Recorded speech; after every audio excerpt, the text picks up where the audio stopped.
Welcome to Tales from the Moosiverse. We're glad to have you here. My name is Ian. We have a Patreon campaign. This is a way for you to help bring this storytelling world to life for this season and beyond by supporting the production costs of this podcast. And we have some thank you gifts as a token of our appreciation. Visit Moosiverse.com to learn more and to join the Moosiverse Patreon team. Montgomery the Moose and friends had found the entrance to the magical land that the two small humans, Phoebe and Tamar, have been searching for after discovering a treasure map their mom had been keeping since they were children. Phoebe, Tamar, and Montgomery the Mouse walked through the entrance and disappeared. Montgomery the Moose followed, and last time, we heard what happened when he made his way into the magical land and met a Labrador retriever made entirely of chocolate. A chocolate lab, who announced that Montgomery the Moose is legendary. But now, let's see what happened with Montgomery the Mouse and Tamar when they arrived in the magical land. As always, stay tuned after the story for a way you can join in. Montgomery the Mouse scampered through the grass as quickly as his little legs could carry him. Open space like this made him nervous, especially on such a bright day, when it would be so easy for a bird of prey to spot him. Why was it so bright, anyway? The last thing he could remember, he was in the cold, early winter weather of Maine with all his friends. But now he was in hot, bright summer sunlight, all alone. And even the sunlight didn't seem right. It seemed to be coming from everywhere at once. He wondered if this was a dream. Surely it was a dream. "Montgomery! Over here!" It was Tamar. She was higher up on a hillside far away, at least 20 feet, which is a lot when you're as small as they both are. Luckily for Montgomery, mice can run fast when they need to. As he sprinted, he saw a shadow overhead, a large bird of some kind, which was his biggest fear. His heart beat faster than it ever had before, and he kept running. "Keep going," he told himself. "You can do it." But the shadow passed over, and as he risked looking up, there were no birds to be seen anywhere. He made it to Tamar and stood up on his back legs to hug his friend. They'd never hugged before, and it was about as strange as he might think a hug between a 5.5-inch human and a mouse of roughly the same size would be. Then they kept running to find a bush they could hide under to keep them safe from anything flying overhead. "So good to see you," Tamar said with relief. "Have you seen Phoebe? Where are we?" "No," Montgomery replied to her first question, concerned that his friend, Tamar's sister, was missing. He looked at Tamar and saw the same worry on her face. "And I've got no idea where we are," he continued. "I don't remember much of anything.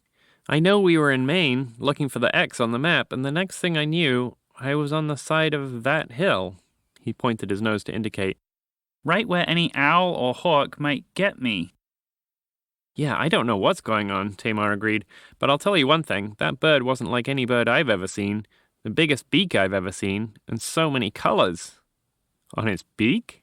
Montgomery asked skeptically. "Yeah," Tamar replied. "Really weird.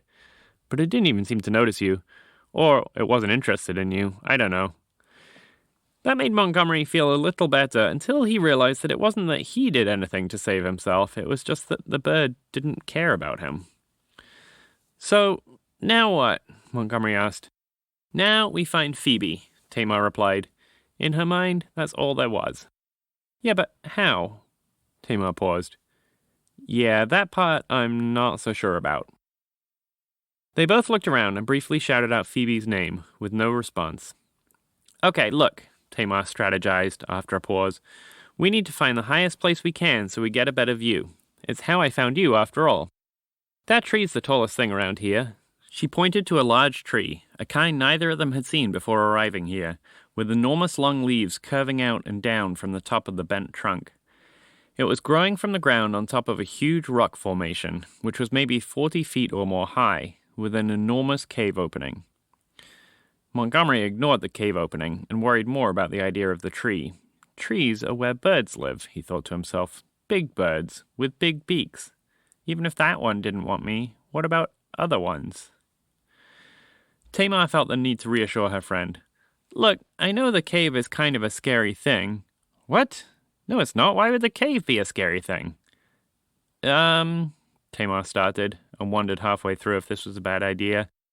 Because that's where snakes live? Snakes? Montgomery the Mouse replied, as if he was testing how the word snakes sounded when he said it out loud. He was already worried about birds of prey, and now he had to worry about snakes, too. He'd met snakes before, back in Maine, but avoided them whenever he could, since some liked mice a little too much. I mean, Tamar tried, maybe not here. Maybe that's just a thing in other places. She looked at Montgomery, trying to gauge his reaction.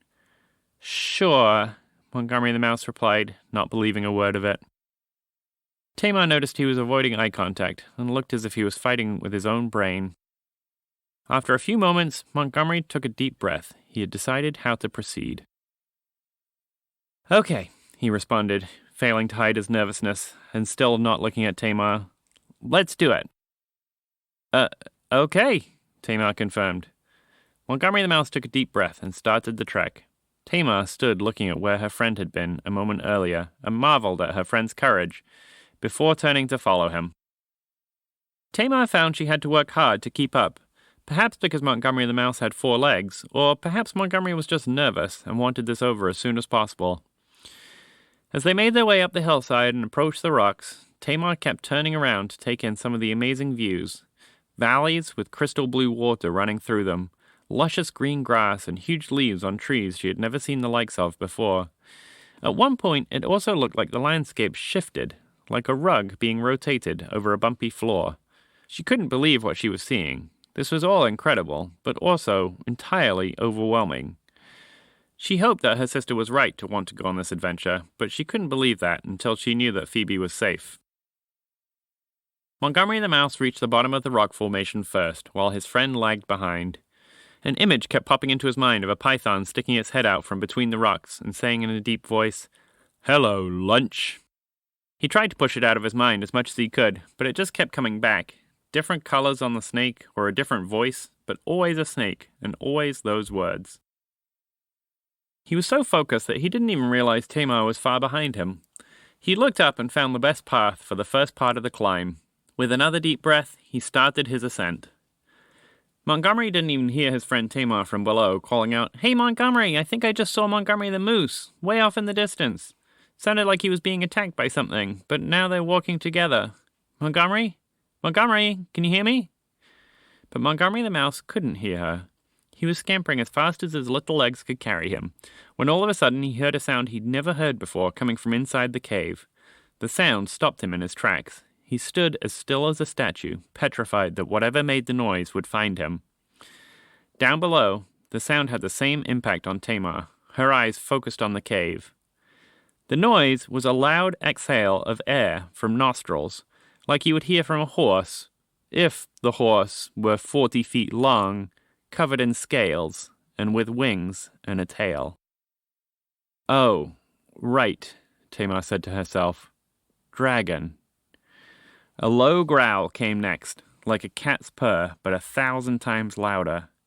Montgomery the Mouse wasn't exactly put at ease by anything that sounded like a cat, and Tamar, at 5.5 inches tall, wasn't a fan of kits either.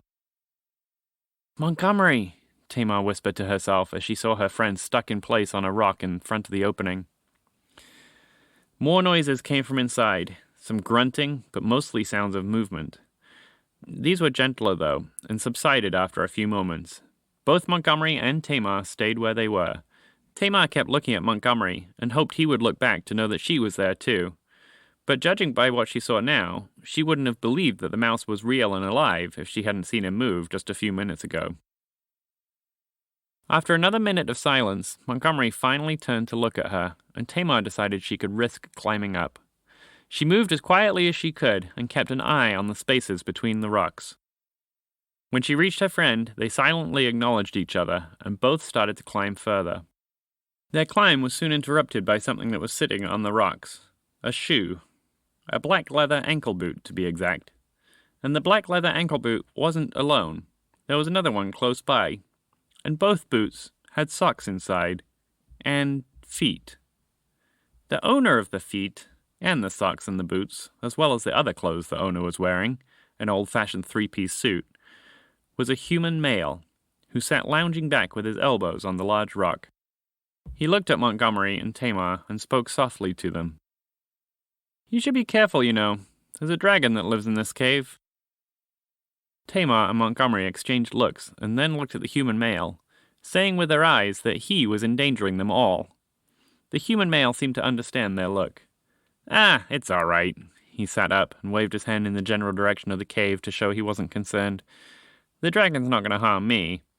But he is pretty terrifying, you know. Around here we call him the Scary Stanley. But I'm safe. You, on the other hand? He looked at them as if to say, it's up to you. We don't want any trouble, sir, Montgomery the Mouse answered, confused about how they could understand each other. Ever since meeting Montgomery the Moose, he had been amazed by how many creatures he was able to speak with. But humans were still an entirely different story, with their own language. But, of course, this was a magical land. He continued, We're just looking for a friend of ours. Really? The human male replied, excited to hear that answer. He sat up and looked at them intently through his glasses. With his elbows on his knees, he interlocked his hands. Is this friend of yours, by any chance, a moose? Montgomery and Tamar were both taken aback by this. How could he know about Montgomery the Moose? Just as Tamar was drawing her breath to respond, a strange thing happened. The human male seemed to flicker for a moment as if he weren't really there, like a hologram or a recording. He noticed it and saw their surprised reactions to it, too. Okay, this is all part of the problem, you see, he said, but they didn't see it all. Here, is this better? And with that, his body shifted shape and size, shrinking down from a 6-foot human male to a small, light purple dragon with childlike proportions, smaller wings than could sustain it in flight, a short tail, and a head that seemed to be mostly made up of its 2 big, friendly eyes. Ah! Both Montgomery and Tamar panicked. Oh, was that too much? The baby dragon asked. He paused, but both Montgomery and Tamar had terrified looks on their faces, as if the dragon was about to eat them. Oh, I'm sorry, the baby dragon said. I just thought it would help scare away the Scary Stanley. Okay, how about this? His shape and size shifted again, this time back to being the human male, but this time just 5.5 inches tall to stand alongside Tamar. Is that better? He asked, after the transformation. Sir, Tamar said, wanting to just make it through this, I'm just looking for my sister. I don't know where she is. Oh, I bet she'll show up, the Tamar-sized human male said with a smile. He flickered again and sighed with disappointment when he saw it happen. Okay, I guess I should tell you the truth. I'm the Scary Stanley. He looked at their faces to see how they reacted to his revelation. Strangely, they seemed less scared now than they did before. He looked disappointed again. He pleaded with a sigh, Please tell me you're scared. Montgomery and Tamar looked at each other, unsure of what to say. Yeah, really scared, Montgomery replied, even though he was feeling much calmer now with this 5.5-inch human male calling himself the Scary Stanley than at any time since they arrived in this strange land. The Scary Stanley gave a great smile of appreciation and looked at Tamar. Sensing her cue, Tamar said, Oh, yes, terrified. The Scary Stanley beamed, and Tamar felt she should continue. I mean, wow, yes, you are really scary. Wow, no wonder everyone calls you Scary Stanley. The Scary Stanley, the Scary Stanley corrected, losing all his happiness. You're not scared of me, but you should be. With that, his body launched into the sky and returned to the form they had heard inside the cave, a fully grown 40-foot-long scaly purple dragon with enormous wings, huge claws, and teeth larger than either of the two friends. Terrified once more, Montgomery and Tamar ran into a crack between the rocks. They looked up at the Scary Stanley, who seemed to be having a hard time flying. His wings looked clumsy, and he kept getting closer to the hillside before haphazardly flying up again. He clearly felt bad for scaring the two small creatures so much, and was shouting out, I didn't mean to. Crash. I'm really sorry. Crash. I just wanted to show you. Crash. And with the final crash, he lay on the hillside, moaning in pain. After a few moments, he changed into the 5.5-inch human male again, still lying on his back and moaning. Tamar was the first one to come out and see if he was okay. Montgomery the Mouse stayed back at first, but slowly came out too. I'm sorry, said the Scary Stanley between moans. I didn't mean to scare you. I mean, yeah, obviously, I did. But not that much. Ow. That much scaring really hurts. Can we do anything for you? Tamar asked. The scary Stanley thought for a moment. Then he nodded. Between deep breaths, he said, "We've been looking for the moose called Montgomery. He can fix everything. The reason weird things keep happening is that magic is broken." To be continued. If you enjoyed what you just heard, we would love it if you would tell a friend about Tales from the Moosiverse, and also if you would leave a rating and a review on Apple Podcasts. Both ratings and reviews make a huge difference in helping podcasts find a wider audience. We love this review from YowAMPM, who said, "I really enjoy the way the episodes reference each other, and the characters are hilarious and wonderful. And I love the prompts at the end of each episode. The space to mull over the characters and their antics is really lovely." Thanks so much, YowAMPM. We really appreciate the kind words. And speaking of prompts at the end of each episode, now that you've heard this story, we'd love to hear your stories. Who is the scary Stanley? How can Montgomery the Moose fix magic? Where is Phoebe? And why is magic broken? What does that mean? As always, we'd love to hear your stories about any of the Moosiverse characters, or any others you think would fit in the Moosiverse. You can record a story yourself on audio or video, or write it, or even send in pictures. Send your story to hello@moosiverse.com. We'll include some on our website, moosiverse.com, and we may even include a snippet on future episodes of the podcast. After all, the stories we tell and the stories you tell are all part of the Moosiverse. Thanks for listening. See you next time.